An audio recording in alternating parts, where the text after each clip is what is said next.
mind-blowing. Yeah, it really is. It's exceeded expectations. I mean, we knew we were going to a pretty special place in Monaco, but I've got another day left, and I'm really not looking forward to leaving.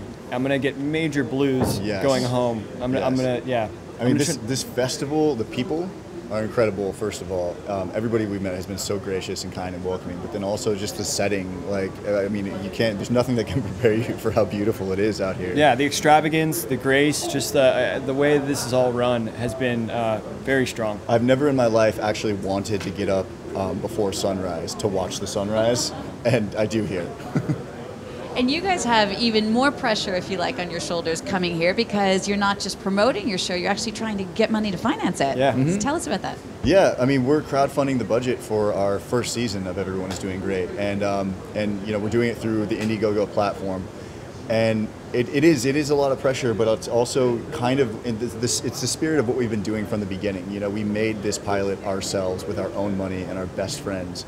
And we did that because this is a personal story. It's a very you know, story that we're intimately familiar with, and we want to do it our way. The only way to do it is to do it our way, and the only way to continue on, we feel, is to do it our way instead of auctioning it off to the kind of highest bidder. It feels like we'd be selling ourselves, right?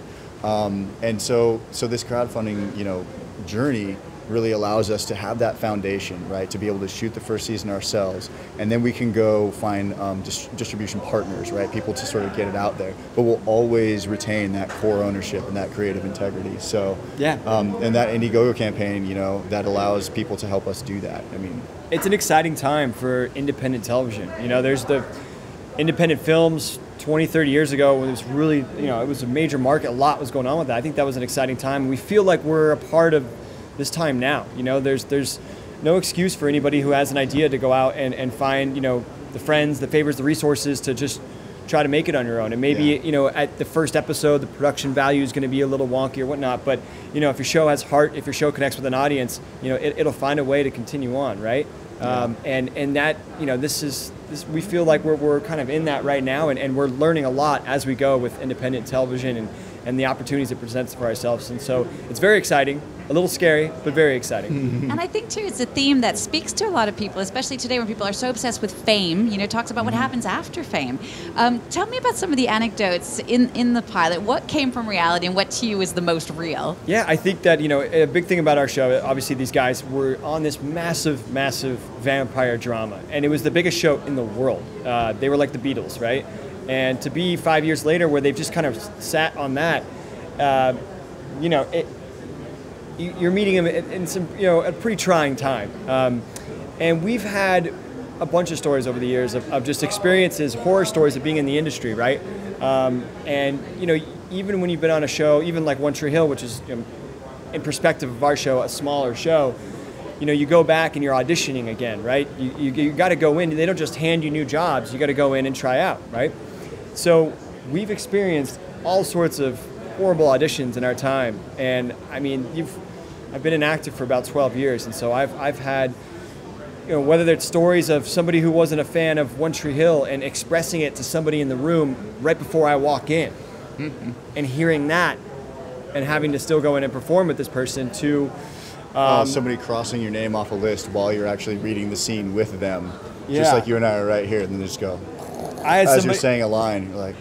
I had somebody who's trying to be friendly with me and offered me walnuts in the room, and I ate those. In the middle of my scene, I find myself choking on a walnut, and then realizing I wasn't speaking for a long time. Like, you just, there's been some moments where, you know, you get back and you're sitting in your car for about, you know, 5 minutes. You realize, you know, you're not talking, you haven't turned on your car, you might be sweating, you know. And so it's funny because when these things happen, you have to just brush them under the rug. Yeah. You push them to the back of your mind, and you never think about them again, because otherwise you'll never be able to go on the next one.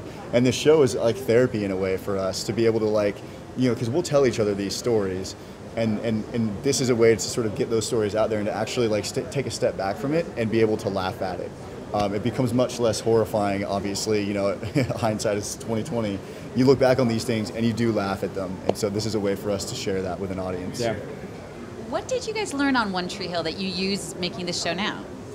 Oh, I think for me, the biggest skill that I've taken from One Tree Hill to now to Everyone is Doing Great is directing. I really I really cut my teeth as a director on One Tree Hill, and then was able to do it again on the Royals for 5 episodes there, and so I really honed my skills through that show, and I learned so much about just the whole process. I learned to get out of my head as an actor and pay attention to what's going on around me at all times, and really get an intimate knowledge of the way a set works. And we couldn't have run this set on Everyone is Doing Great without that knowledge. Yeah, I would say just being on set with the crew that we had in North Carolina were so good. Very polite people down there, and it ran for 9 years. They knew what they were doing, right? Yeah. So they had it figured out. And watching them, pros. If they got behind, if some sort of unforeseen circumstance came in, and then they got behind or something, how they caught up on time, and how they just kind of come to resolutions on stuff that's happening that they need a quick answer. The feedback's coming right away, and they're changing something maybe on the spot. To allow that to happen, the trust in each other, the camaraderie, it became, to me, that feeling of being on set became addicting. That's part of the reason why I'm in the industry. I love being on set with all these different people, different walks of life, coming together today to make something very specific, and that's interesting.